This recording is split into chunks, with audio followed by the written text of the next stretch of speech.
The most successful coaches never stop learning. They are committed to their personal growth and making themselves better. I'm Billy Donovan, and welcome to the Coaching Coaches Podcast. I'll speak with the world's most respected coaches, best-selling authors, and top business leaders to give you insight into their philosophies, lessons, and mindsets for you to apply to your own life. Head on over to coachingcoaches.co, where you can subscribe to this podcast and join some of the top coaches around the country who also enjoy our regular newsletter.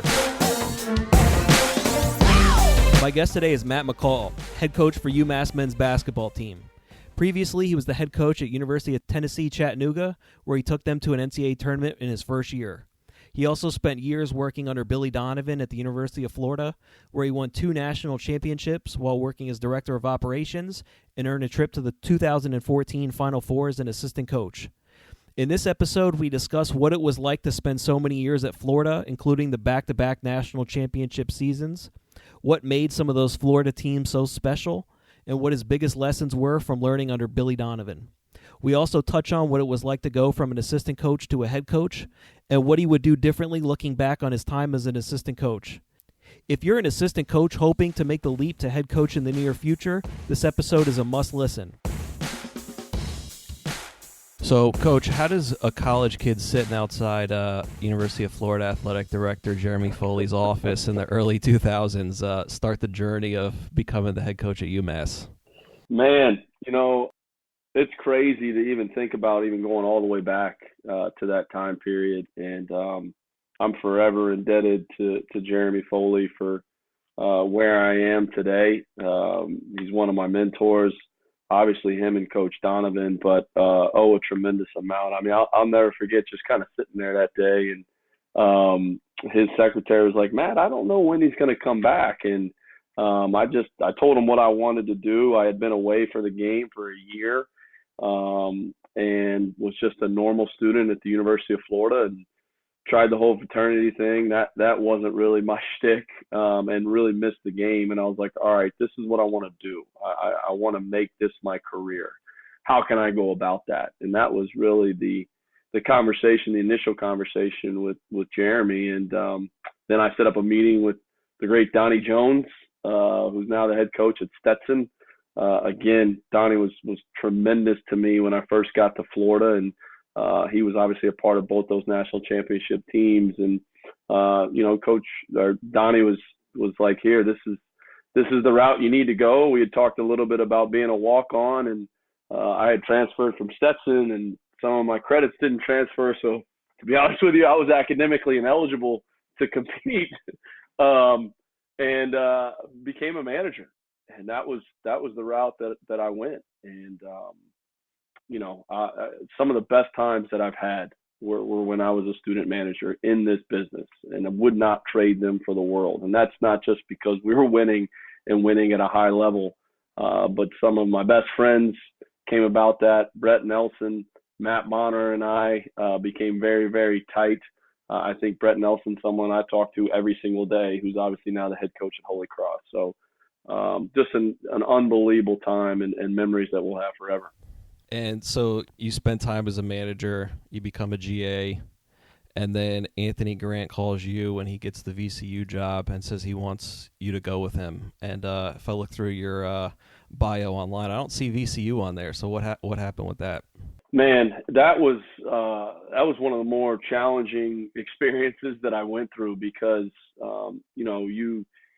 you become a GA, you get your master's degree, and I had friends that I was GAs with, and it's hard to get a job in this business. It's not easy, and there's only so many video coordinator, director of basketball operations spots out there. And I'll never forget, I was down in Tampa at a good friend of mine's engagement party, and I got the call from Anthony, and he said, "I'm taking the VCU job. Would love for you to come with me as my director of basketball operations." And I was elated. I was ecstatic.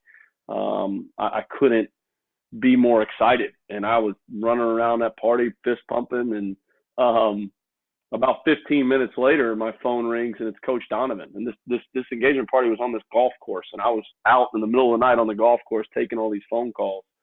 And I thought Coach Donovan was calling me to congratulate me. And the first thing that I said to him on the phone was, Coach, thank you. Thank you for everything you've done for me. Thank you for the last, whatever it was, 5 years. And I'll always, be indebted to you for the opportunity you provided me here. And he goes, what are you talking about? I want you to stay. And we had just won the national championship in 2006. We had all those guys coming back in 2007. He's like, I want you to stay. I don't want you going anywhere. We're going to create a position here. We're going to create the director of basketball operations position. We didn't have it at the time. I want you to stay.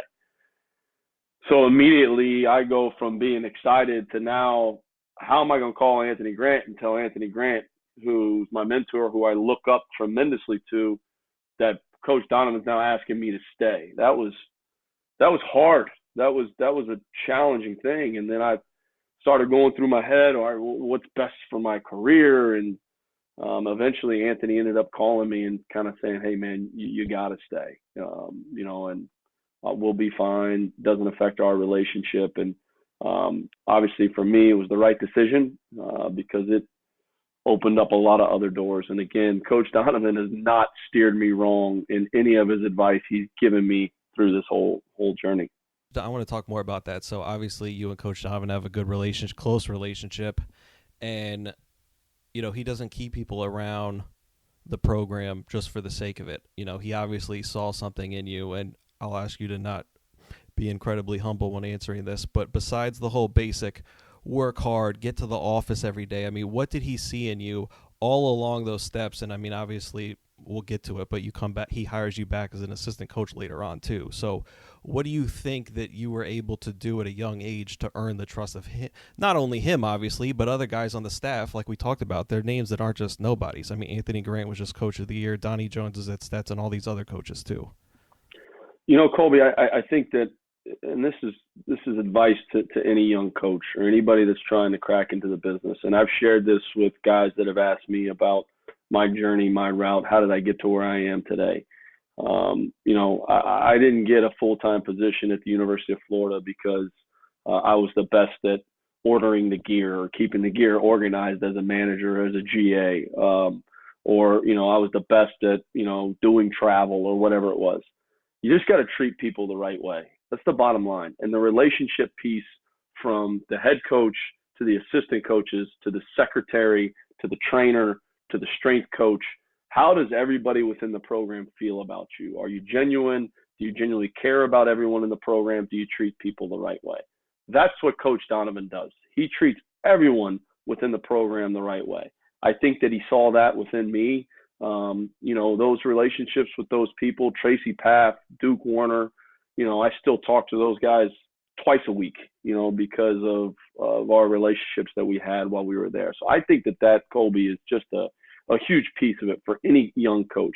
Work really, really hard, serve the program, and just treat people, everyone within the program, from the head coach all the way down to whoever cleans the building, to the managers, to the assistant trainers, to the assistant strength coaches. I just think that that's key, and that's something that was instilled in me, growing up with two terrific parents, and something that I still try to carry over today.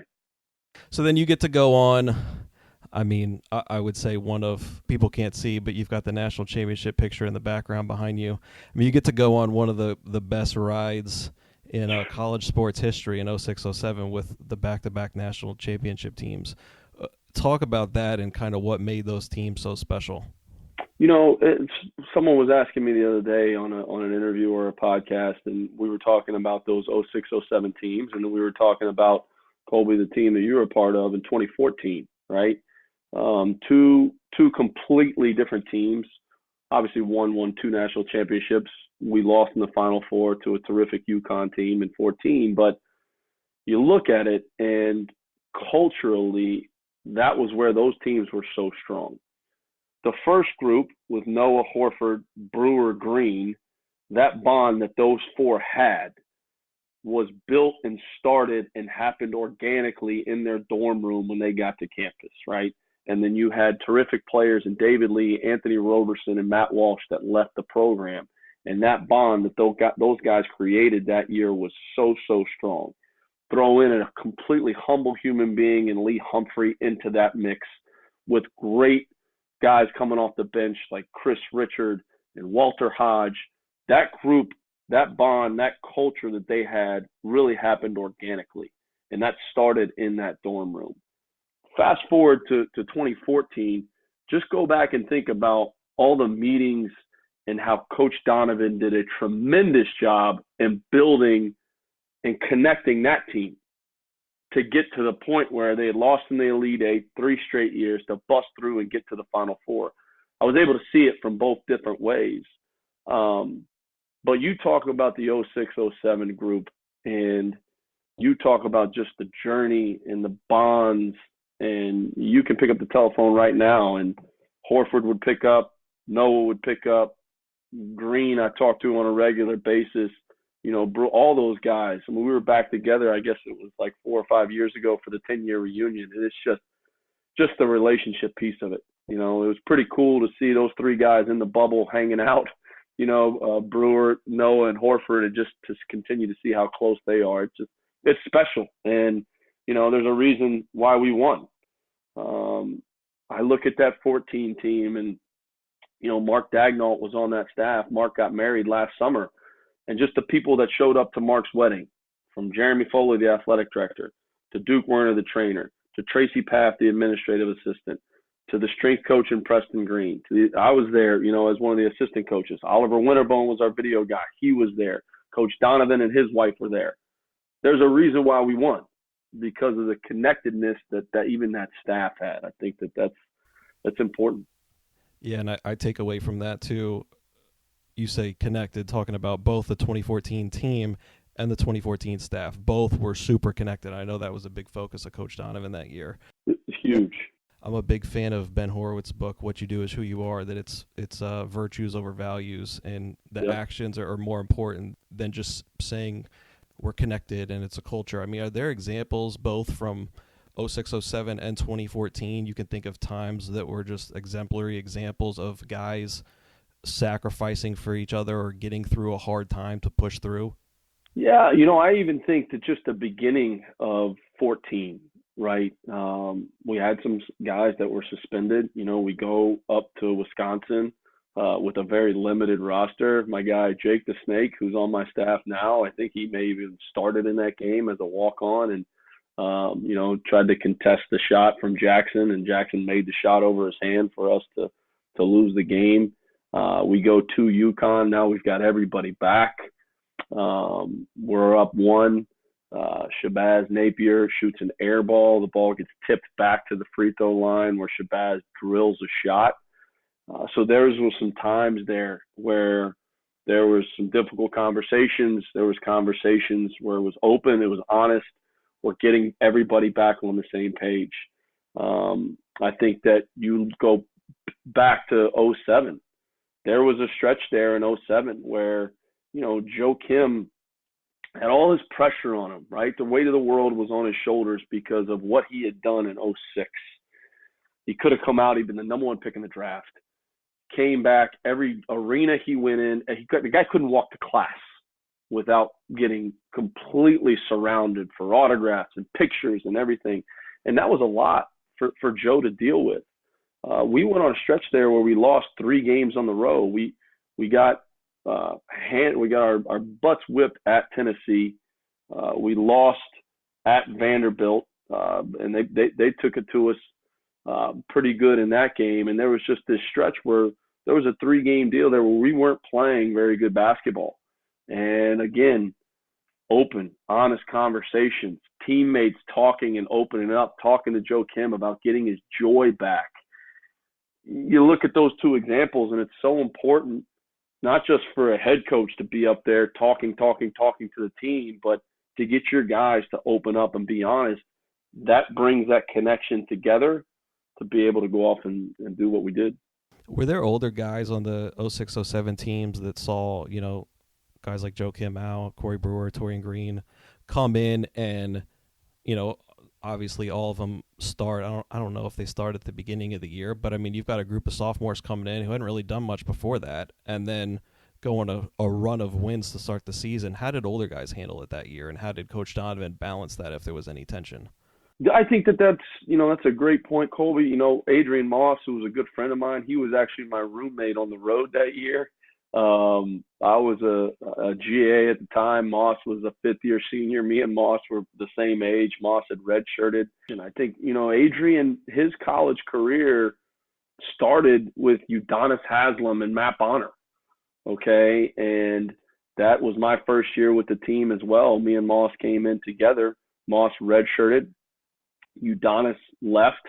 And then it was kind of David Lee.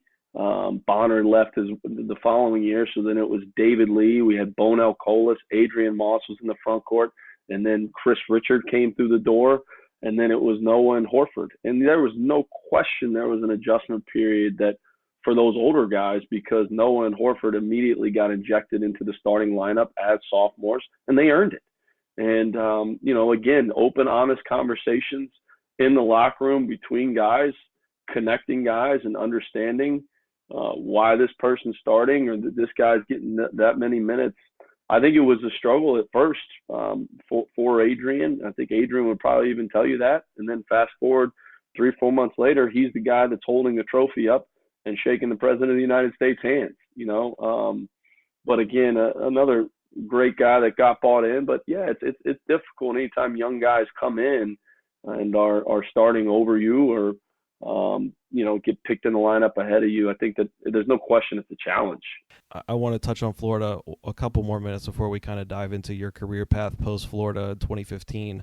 So, you start, and I know you were a manager in the early 2000s, but you've kind of seen Coach Donovan from 2001 to 2015, which is almost as long as most people have. How do you think he kind of evolved over time from the early Florida days to the 2014, 2015 seasons?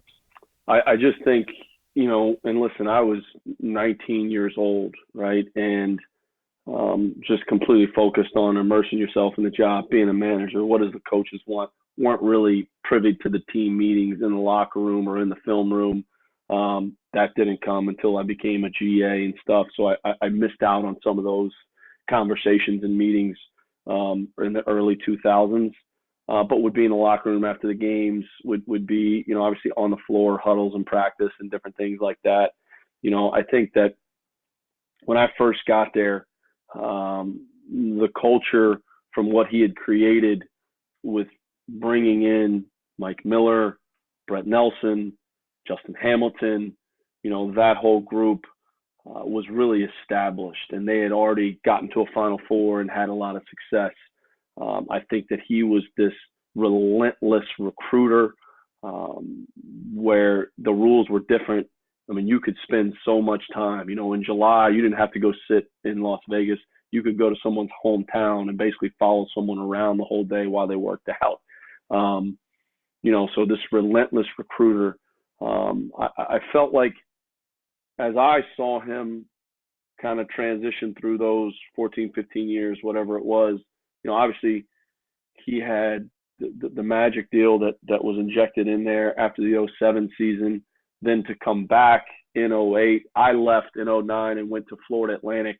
So when he was really working on getting Florida back to the level that it was after 06, 07, I was at FAU at that time. I came back to Florida, and we had Brad Beal as a freshman and went to the Elite Eight and then actually busted through the Final Four. But I think just the team cohesion, like I said, in 06 and 07, that group, that really happened organically from those guys being in the dorm room, from battling against three terrific players in David Lee, Matt Walsh, and Anthony Roberson every day in practice. Those guys didn't know any better. They were just constantly in the gym playing 2-on-2 against each other.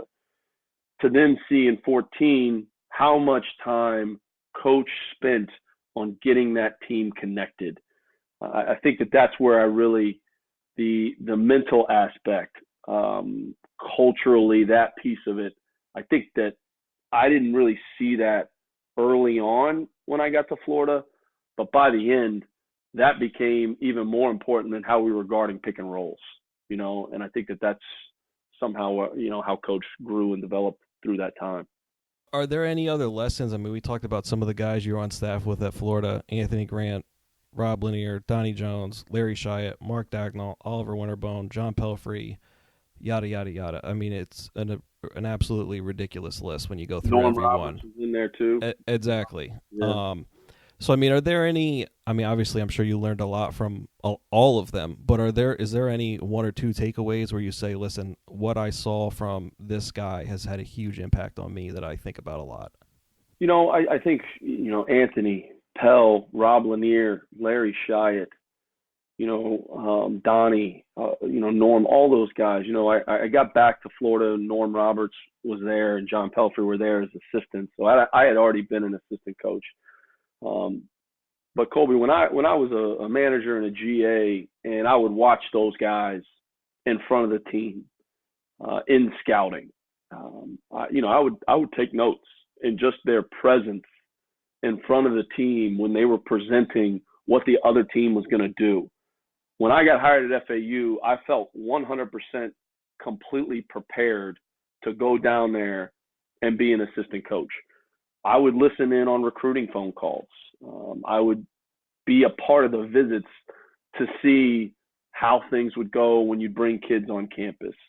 I saw how relentless Rob Lanier was as a recruiter, right? I saw that firsthand. So again, when I got my opportunity to be an assistant coach, learning from those guys what exactly went into being an assistant coach, watching individual instructor workouts. I mean, how many workouts was I a part of just rebounding, right? And seeing the drills and different things that those guys would do, it just prepared me. And back then, in 06 and 07, head coaches, assistant coaches couldn't work with guys over the summer. So it was up to the GAs and the managers to work the team out.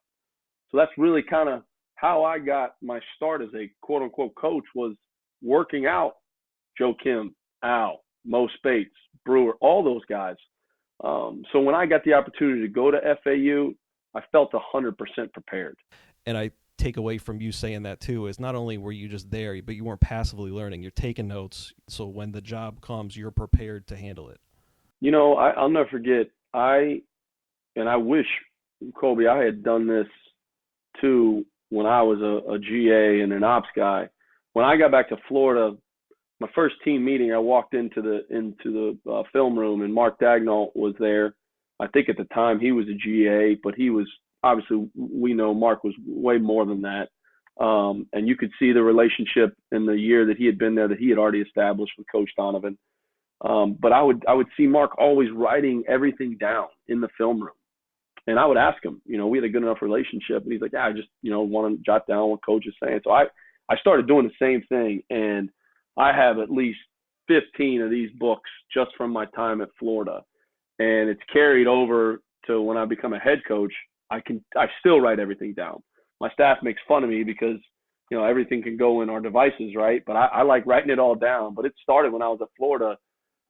Coach would address the team, I'd write it down. We just lost to Kentucky at the buzzer. What's our mindset? What's our mentality? What's the message to the team? We just had a huge win. We got a one-day prep, whatever it is. And it's really, really helped me and really helped me my first year as a head coach.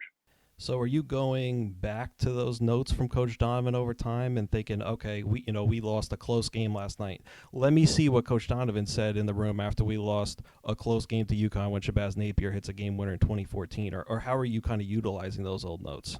I revert back to them all the time, staff meeting notes as well. But my first couple of years as a head coach, I would revert back to them a lot. I think every situation is different in terms of the programs you take over, where your program's at. I took over an established roster at Chattanooga that was prepared and ready to win. So those notes when things were going really, really well, they helped, right? We struggled a little bit in 15, 16. Those notes have helped when I've struggled, through the last couple of years here at UMass. And so you're taking the notes now in anticipation of reverting back to them in the future to try to learn from what you're going through. That's exactly right? Like every game, writing down at the end of every season, hey, what's something you would have done different? What's your biggest regret from this season? What would you have done different? What's the thing you're most proud of this season? I try to write it all down. Take notes when reading a book, things I want to share with the team. I don't know if I'm probably going to run out of room for all these, but, I just, it's something that Coach Donovan did, and it's something that I've done as a head coach as well. If you enjoy this podcast, I also write a weekly newsletter sharing the best content I found in the last week that directly applies to coaches. Some of the best coaches in the world subscribe, and it's free. So go to coachingcoaches.substack.com or check out the link in the show notes to subscribe. Once again, that's coachingcoaches.substack.com. Let's get back to the episode. So let's talk about you becoming a head coach. So you get hired in 2015 at University of Tennessee, Chattanooga, inherited team that had missed out on the NCAA tournament the year before, just barely. How do you approach your first head coaching job? Do you have a philosophy of, we're going to play this way, I'm going to value these different qualities or characteristics? How do you handle all that? Listen, I could probably write a book, Colby, on all the things that I've learned, and I can share it with young coaches, and me and you can be my publisher, and we could probably make a lot of money on that book, right? I think that, first and foremost, success breeds opportunity. And we talked a little bit about this earlier. Coach Donovan hired me back at Florida as an assistant coach, not because I was the best recruiter in the world, the best scouter in the world, or, the best individual instruction coach in the world. Coach Donovan hired me back at Florida because during my time there, I took a tremendous amount of pride in establishing relationships and treating people the right way and worked really, really hard, right? You get back to Florida as an assistant coach. Did I get hired as a head coach because I was the best assistant coach in the country? No. I got hired as a head coach because of the success that we were having at Florida. Success breeds opportunity. And I was fortunate enough to be there during that time. And Coach Donovan did a tremendous job in providing me the opportunity to interview for head coaching jobs and eventually get one.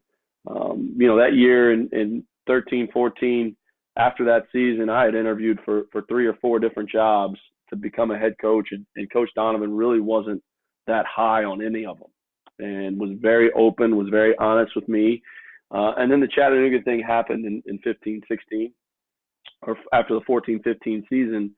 And his whole thing was, that's the job for you. That's a great first job. He was in the league with Chattanooga when he was at Marshall.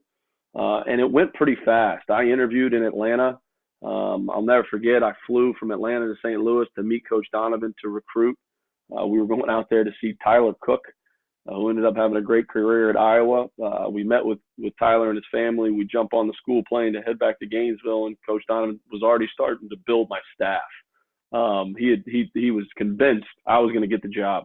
And his whole thing during the whole job process was never chase a job, let the job chase you. If they really, really want you and you're their guy, they will come to you. And that's what happened. And we had a visit, I think you were a part of, on campus that Friday. I got a call. And they offered me the job. I was on an airplane to Chattanooga with my family that night. And that's kind of how that process started. So, you get the job, you're doing your research on the roster. I walked into a meeting room with a team that was hurt. Their head coach just picked up and left and took another job.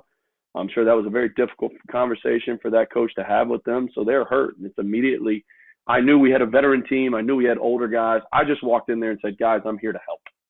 That's why I'm here. I'm here to help, try to help you guys get to where you want to get to. And I think that message resonated with that group because they wanted to all stay. Nobody left. We had 100% retention. We had to add a couple pieces in there. We took a junior college point guard and Jonathan Burroughs Cook, and kind of molded that group together. But that was the message. And I knew that those guys wanted to stay, and they came together. And it was really, we took off and had a remarkable year. I just basically tried to take everything I had learned at Florida, especially from a cultural standpoint, and inject it into Chattanooga. And we did that. We had great leadership. We got to the conference tournament. I don't think Chattanooga had been out of the first round in the conference tournament in the last 4 or 5 years. So I knew if we could get past that first game, we were going to be in pretty good shape. And ultimately, we were afforded the opportunity to play in the NCAA tournament. But a remarkable year, 29 wins. And again, just taking what I learned at Florida and injecting it into that team at Chattanooga. We had great players. We had high character. We had a great staff. Reggie Witherspoon, I can't say enough positive things about him. He's now the head coach at Canisius. He did an unbelievable job just having been a former head coach. Reggie had an unbelievable level of humility, but he took things off my plate that first year and allowed me to just coach. He kept our team connected. He would sit down and meet with players after practice. Maybe there's an older guy that felt like he should be playing more. He would sit down with that player and spend an enormous amount of time to keep them in the right frame of mind mentally.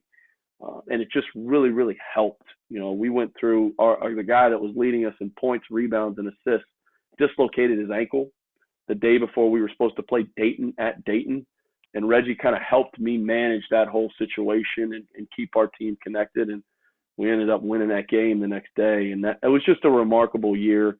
Had great people, had 100% buy-in by everybody from, myself to the bottom guy, and was phenomenal. And so that first year, you had obviously tried to prep to be a head coach. What were your biggest surprises? Yeah, Colby, I think that Coach Donovan used to always say it. You're not going to know until you know, right? And I tell you what, if I went back as an assistant coach at any point in time, the first thing I would do is I'd say, you're right, okay? And I bet you I could be such a better assistant coach now, having gone through these last 5 years. That first year, because we were winning so much, Colby, there was very little adversity, right? 26 regular season wins, 3 wins in the tournament. It was kind of just, this is how we're going to play. We wanted to press. They had talked about pressing the years prior to me being there, but they had never really gotten to that style. So our guys were excited about that. I think we were the second or third most pressing team in the country. They bought into that. We injected our style of play and just tried to bring a positive attitude to those guys because of how they were veterans. Some of them, I was their third head coach. Our senior class, Eric Robertson, who started every game for us, I was his third head coach. That's a lot for guys to deal with. But, there was very, very little adversity, that first year. You fast forward to my second year, we were smacked with adversity on our scrimmage versus Auburn. Our starting power forward, Chuck Esther, who was our glue guy the year before, basically tore every ligament in his knee in a scrimmage. And that was hard to deal with right off the jump in the scrimmage. So that was, again, trying to keep your team in the right frame of mind, trying to keep them together. We had lost some pieces the year before, and then losing Chuck really, really hurt too. Had a good year, didn't nearly have the year that we had the previous year. Again, Reggie Witherspoon had left after my first year and went to Canisius to be the head coach. And Jesse Bopp was also on my staff the first year. He left to go to New Mexico State. So we had some staff turnover. We had some roster turnover. And that's really where, for me as a head coach, I really had to start to learn to dive in to culture and what are we doing on a daily basis. And I took what we did at Florida and injected it into Chattanooga that first year, and it worked, and we took off, right? Well, culturally, you've got to put your own spin on it. And you've got to make it authentic and make it real and get your players to completely buy in on that. So I learned a lot that second year. And there were some challenging times. And then obviously the whole UMass thing happened, and was, because of 48 wins in 2 years at Chattanooga, I was afforded this opportunity. So talk to me about the transition from Chattanooga to UMass. At Chattanooga, obviously, as you said, you had a team that veteran guys had almost made the tournament prior years. You make the tournament with them. You're kind of coming in, as you said, and just trying to help them move forward.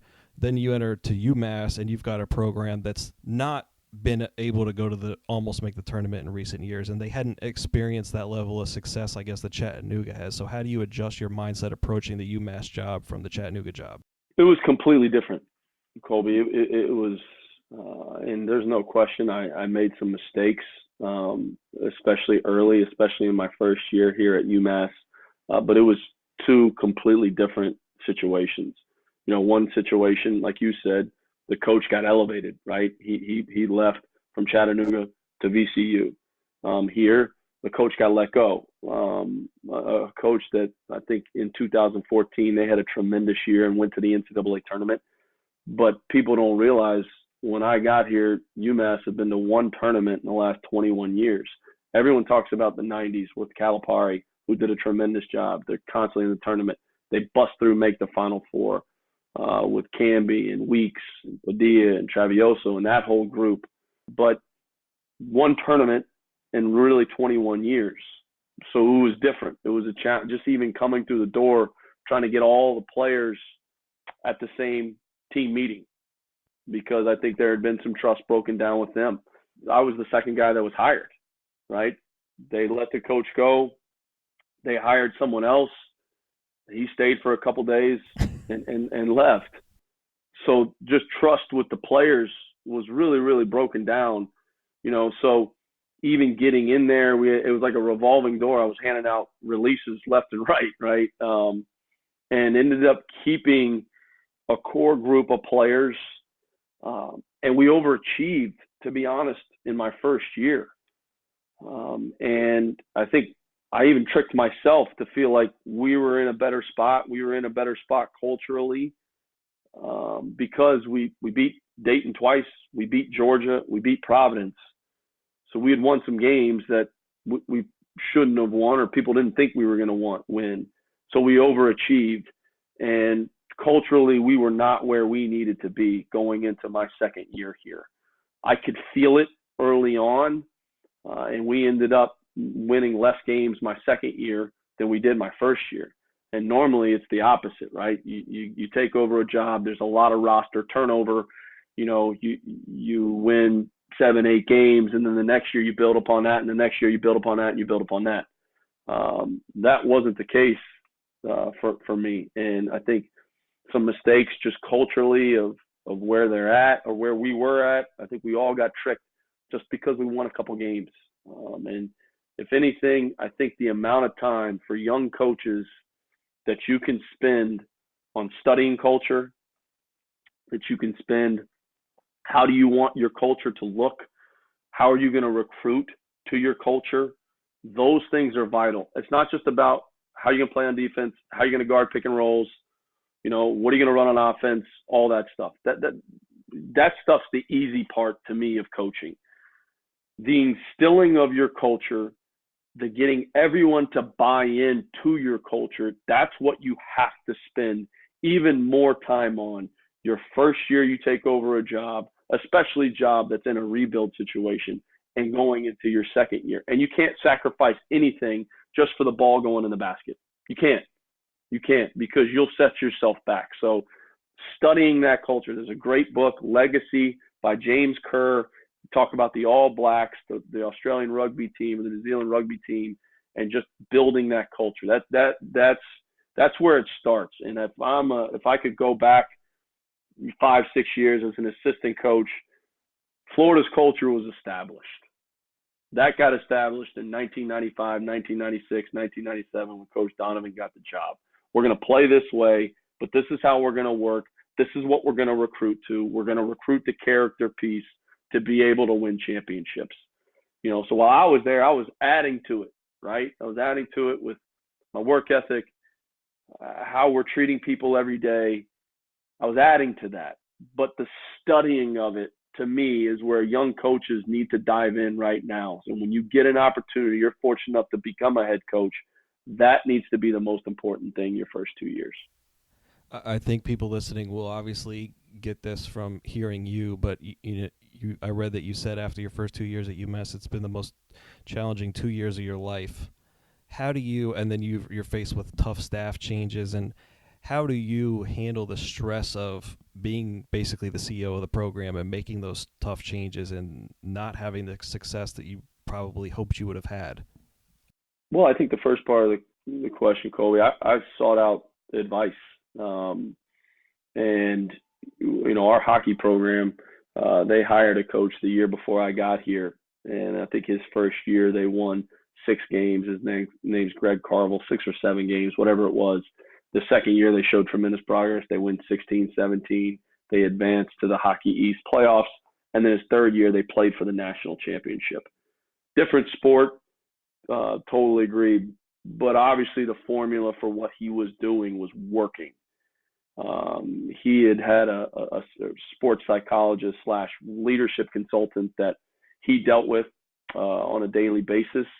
And I asked him if he would mind if I met with him. And his name was Mark Randall. And Mark kind of got me thinking in a lot of different ways, just about, one, where are we at culturally right now? What's the perception of UMass basketball today, right now, with where we stand? 2, what are the steps we need to take in order to shift this and get this moving in the right direction, with books and articles he was having me read and constant communication and talking to me on the phone. And really then it was transitioning to what are the moves we need to do. John Gordon's The Energy Bus, getting the right people on the bus, both staff and player-wise, was the first step. Which is a difficult step. And again, there's a lot of challenges that you have as a leader. But after my second year, I had to look at our program and see where we were and see where our staff was. And I think if one of the biggest mistakes that I made right when I got to UMass was when hiring a staff, you're getting hit from every different angle, right?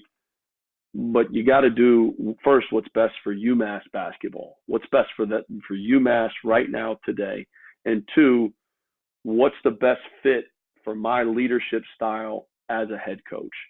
And in the staff that I assembled, this is no knock on anybody that I brought in. I just think it wasn't the right fit for myself as a head coach. All were talented coaches, all were good people, but I think I rushed into hiring that first staff. So that was difficult conversations, obviously affecting families. You never want to have to do that. That's one of the hardest things as a leader that you have to do, is to make those decisions and have those conversations. So you move through that. You look at the roster. Who do you feel is really bought into what we're trying to do? Who do you feel is not? Sometimes those happen organically, where players come in and they don't feel like they still want to be a part of it, so they ask for their release and they leave. Or sometimes you have some difficult conversations. We ended up hiring a staff. We put the team together this year that showed tremendous progress. Most wins in the A-10 in the last 5 years, secured an A-10 bye in the tournament. That hadn't happened in the last 5 years. So we're moving in the right direction. Okay, now how do we take the next step?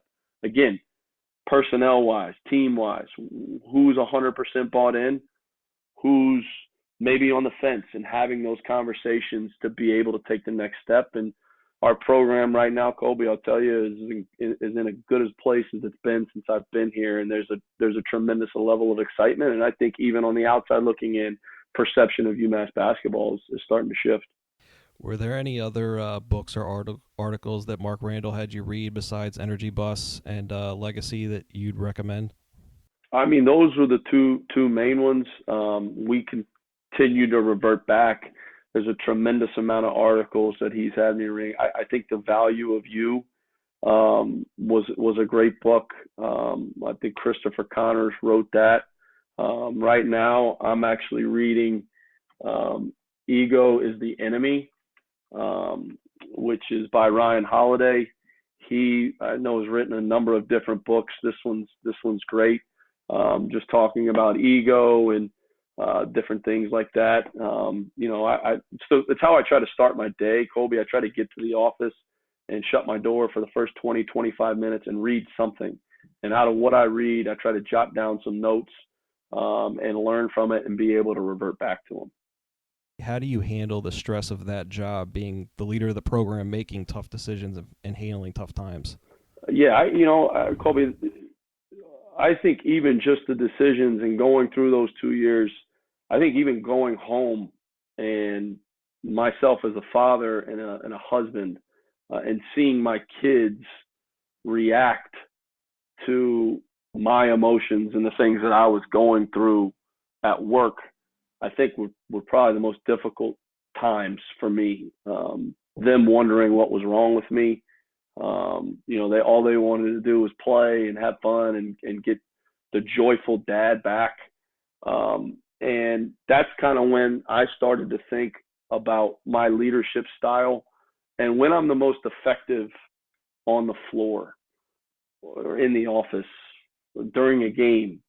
My staff right now, Tony Bergeron, Lucius Jordan, Tyson Wheeler, Brian Grossman, Jake Kurtz, Josh Washington, our strength coach, they all talk to me that when I'm at my best is when I'm high energy, laughing, joking, enjoying myself as a coach down on the floor.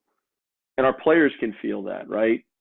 When you have anxiety, when you're screaming and yelling, or you're someone that's not those things that I just talked about, they can feel that too. And that may cause them to have a level of anxiety. I look back to my second year at Chattanooga and really my second year here, and I just watched myself on the sidelines, pacing up and down, arguing every call, screaming and yelling so much. That doesn't make me an effective leader. That may make someone else an effective leader. But our players need the joyful, the in a great mood. They need that, Coach McCall, every single day. And that has got, even in difficult times, we're not saying that we don't get on them or don't discipline them or things like that. We do, but we have a team now of high character guys that need to feel that side of me, because when you flip to someone else, angry, upset, moody, down in the dumps, anxiety, they're going to feel that. I have this conversation with my wife all the time. How we are as parents with our kids are going to see that. They're going to be the same way, right? And it's no different as a leader of your program.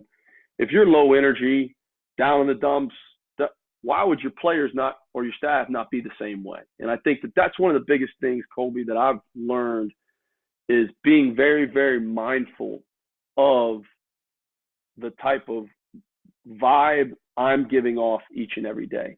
I think it's important, and being authentic with your messages.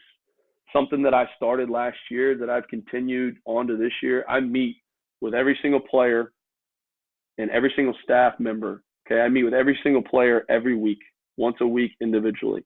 Including now with COVID. Including now. Masks on, at least 10 feet apart. And even when they were home, I was doing it via Zoom. Every single staff member, I've done it every week thus far this season. Sometimes it's every other week. So basically every person within our program, from the assistant coaches to the video, to the ops, to the trainer, to the strength coach, to every player, including our walk-ons, once a week. It takes a lot of time. But being authentic with the messages and just checking in to see how they're doing. And sometimes it's not even about basketball, right? A lot of times it's not even about basketball. Maybe sometimes it is. But those authentic messages, and again, being constantly aware of the vibe I'm giving off within our program. You were at Florida. That vibe up there where everyone's joking around, laughing, having fun, that's who I am. And that's what we're trying to create. And I have been learning through that that's the most important thing, for our players and our staff to feel from me every day as the leader. And obviously, knowing you and spending time around you, I would agree that you're at your happiest and best when you are bopping around and having fun. Do you feel like, and I do feel like from knowing you, that is your natural disposition. Do you feel like you have to, now that you're cognizant of that switch, do you feel like it's something you have to try to fight yourself over time of, okay, I'm getting a little stressed out right now, I need to get back to the true Matt McCall? Or are you getting better at that? What's that process like? I think it's a daily reminder to myself. And I'll never forget my cousin Nathan Garcia. I don't know if he'll tune into this podcast. He's down in Ocala, Florida. Nathan is I didn't have an older brother. Nathan is my older brother. He was my cousin. His mom and my mom are sisters. We lost to GW last year at home, and we got our butts handed to us. and Nathan was tuning into the press conference. And Nathan is a guy that I talk to, if not every day, every other day. And he called me that Sunday after that press conference, and he said, "What's wrong with you?" And I said, "What do you mean?" And he said, "You look completely defeated, okay, right now on your press conference." He's like, "That's not you. You got to get back to fighting. You got to get back to your enjoyment. You're enjoying what you're doing every day. Enjoy coaching. And you got to show that, whether you're doing an interview, I don't care what you're doing."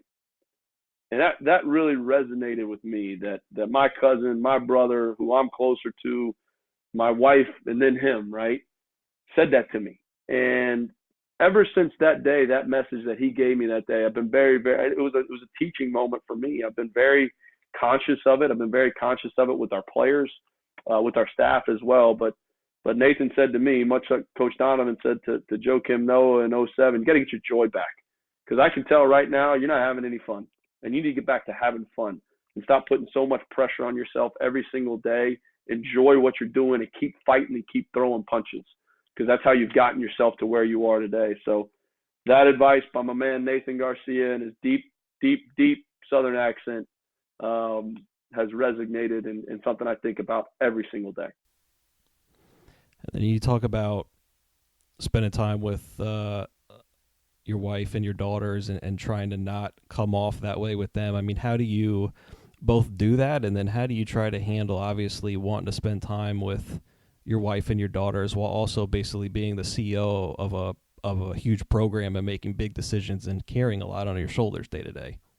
Well, COVID has really helped with the spending time with the family. Now that I'm back to work, it's more challenging. But just, again, like we've talked about, being authentic, being in the moment when you're home, putting this down and not worrying about this for the first hour, hour and a half that you're home, engaging in my kids, taking my wife out to dinner on a regular basis and engaging in her and not worrying about making a recruiting phone call or how we're going to guard, VCU's pick and roll offense.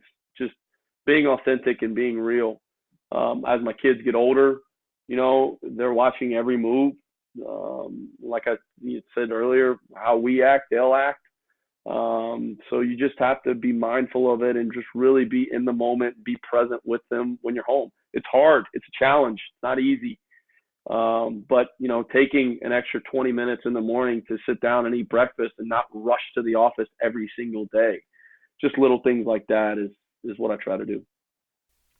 And then going back to your staff changes after your second year at UMass, I feel like hiring and how people do that in all forms of life, whether it's you at UMass or, whoever at Microsoft. I mean, obviously it's a tough thing to do, especially when you're hiring people you haven't worked with before and haven't seen them over a long time frame. So what were the traits you were looking for in people, and then how did you kind of try to vet those out, either doing calls to people who knew them or asking certain things in the interviews? What was your overall process for that? Well, I think first and foremost, where was our program at? I had to look at it from a recruiting standpoint. What are the level of players that we're bringing in? Are we behind the eight ball in recruiting? Are we bringing in high caliber players, talented players that are also have high character? And we needed to shift our recruiting model. I hired a prep school coach that's completely done that for us in Tony Bergeron. Tony, brought Trey Mitchell with him. Trey Mitchell was A-10 Rookie of the Year in the league, but people don't talk enough about the type of person Trey is and his character, and that was big. And we were able to establish a very, very strong recruiting class in that first year, and an even stronger one last year. Tyson and Lucius, it was the fit, it was their character, it was their attitude every single day up in the office. How do they interact with our players? You've got two former players that have also been professionals in basketball. Tyson got drafted, played in the NBA, but when you talk to anybody in the business about Tyson Wheeler, everybody loves Tyson. And that was something that I was looking for, just the character piece, the camaraderie piece up in the office. It needed to improve. It needed to be a lot better. So when we're looking for 3 assistant coaches, that's really how we attacked that. We attacked the recruiting piece, which was important. We attacked the character piece, the camaraderie piece up in the office. Now that you've kind of been a coach for a few years, head coach, it's obviously like a CEO. What do you think the most important traits are for a head coach to have? I think, first of all, like we've talked about, you got to be true to yourself. Who are you? What are the things you value?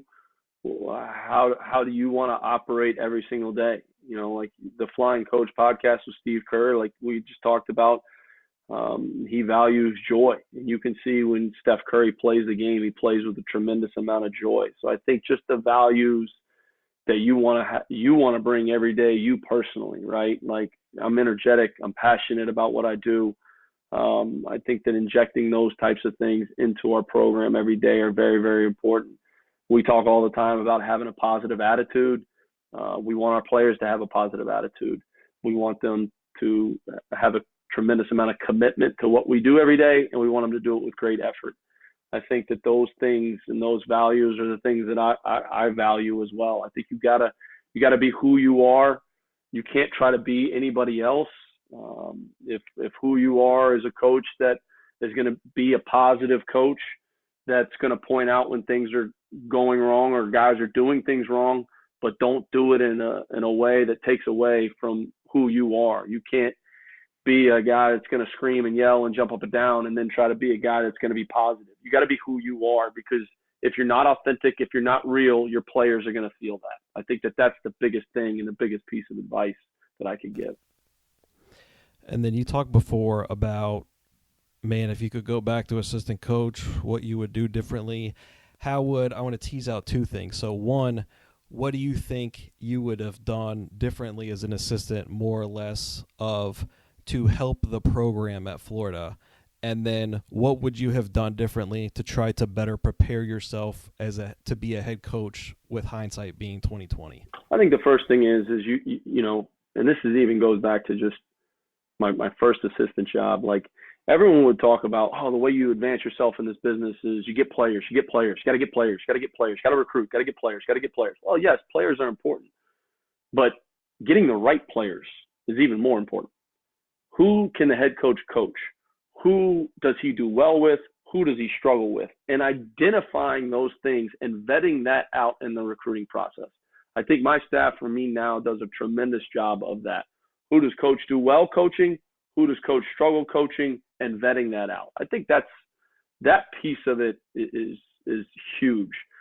The relationship piece with everybody on staff, the camaraderie, serving the program, right?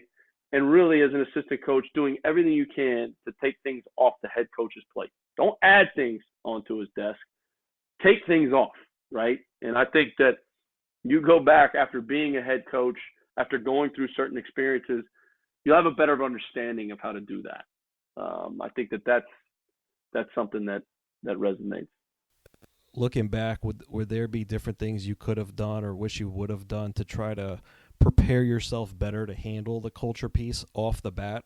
I think, Colby, again, take nothing away from my job at Florida. I would have done it the exact same way in terms of serving, trying to help coach, help the program, camaraderie amongst the staff. But there is time that you could spend on listening to a podcast, whether you're on the road recruiting or driving somewhere, different things like that, and trying to build and have a better understanding of how I'm going to be as a head coach, right?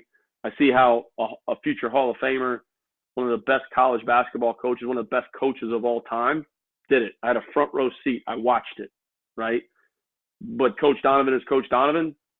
I've got to be who I am, and I've got to take the values that he instilled in me as well as my parents and put that into whatever program I'm running.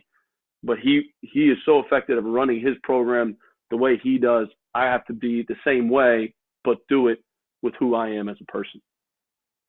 You're in your 30s now, and you've been a head coach at 2 schools. You moved up the ranks as an assistant really fast. You were a well-respected assistant across the business. How do you try to remain, and I think that you are, but that's my point, is how do you try to remain humble and kind of avoid, one, your book you're reading now, Ego is the Enemy, avoid the ego, and two, kind of avoid the hedonic treadmill of life of, I want more, I want to win more, I want that, and try to, like you said, enjoy the moment?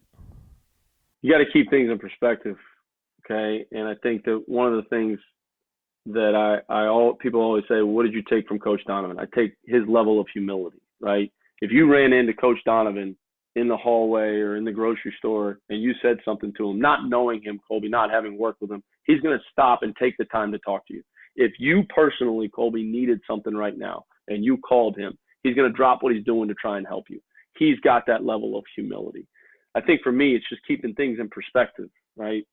I'm from Ocala, Florida. I like to consider myself a pretty good high school player. I'm probably average to above average.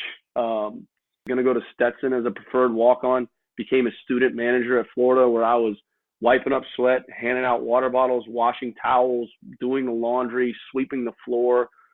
Like, keep things in. To now, I'm the head coach at UMass, right? The University of Massachusetts, the flagship university in the state of Massachusetts, a program with a tremendous amount of history and tradition. Keep it in perspective. I am blessed with this opportunity. I'm fortunate with this opportunity, and don't take a day for granted, because in 2002, I was a student manager at the University of Florida, handing Udonis Haslam his water bottle and his towel during timeouts, and going on lunch runs for the assistant coaches, picking up people from the airport. You just got to keep it in perspective and be thankful for where you are at today. Some end of episode questions for you. So you've talked about books already, but what's the one book you think every coach should read? I would say Legacy. I was turned on to that last year, and it opened my eyes to a lot of different things. It's an easy read. If you're a person that reads every day, you can get through it in a week. I think that's extremely important. I think The Ego is the Enemy, even though I'm not through the whole thing, I think is a really, really good book.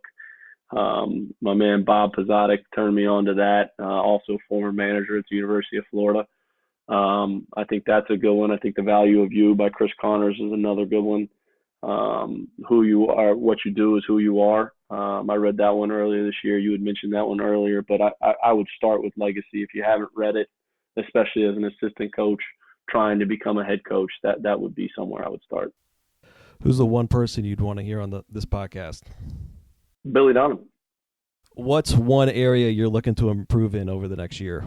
I think from a basketball standpoint, we were 3-9 in games decided by 2 possessions or less last year. I think we have to get better. I look at our offense in those situations. I think we've got to be more effective. I think we have to be much, much better executing. I think early on in my coaching career, I've tried to be a guy that runs 1,000 different actions, just keeping it simple, giving our guys some simple things, especially to run in late games. And I think just continuing to learn and evolve who I am as a coach and the things I want to value. What's advice you'd have to young coaches who are listening to this? I think we've talked a lot about it. I think work extremely hard. I think value the relationships with everyone you have on staff, and continue to push and embrace where you are right now, and don't try to just get to the next spot. What's popular advice you hear people say that you think is wrong? It's all about recruiting. You got to get players. You got to get players. You got to get players to advance in this business. No, you have to get the right players for the program that you're at right now. Last question. What's the darkest moment you experienced professionally, and how did you overcome it? I think just my second year here was very, very challenging in a lot of different ways. Having your kids ask you what's wrong with you is something I don't want them to ever have to do again. I would say that was very, very challenging for me, and taking a step back, evaluating where I was professionally, I think was how I overcame it. Seeking advice, talking to people but that was going through that difficult year, and then having your kids have to ask you what's wrong with you. It's never easy.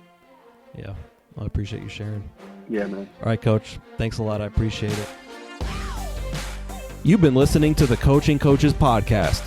Be sure to subscribe to the show on your favorite podcast platform and receive our world-class newsletter in your inbox every Sunday. You can access both of those at coachingcoaches.co. Once again, that's coachingcoaches.co.